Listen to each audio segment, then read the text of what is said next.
আসসালামু আলাইকুম। আজকের মিশন হচ্ছে একটি ওয়াটার ট্যাঙ্ক পরিষ্কার করা। তো চলে আসলাম রেডি।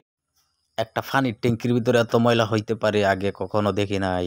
পরিষ্কার করতে গেলে যা বল্টু খোলার দরকার সব খুললা এই যে এইবার ভিতরে মাল মেডিসিন ছেড়ে দিছি।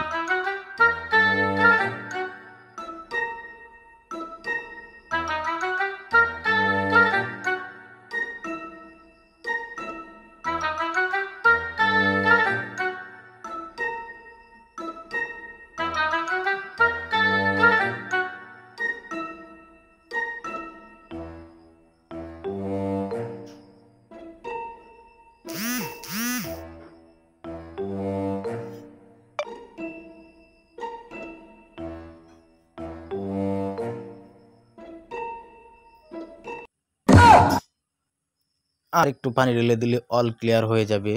সকলের সাথে থাকুন, শেষ পর্যন্ত দেখুন।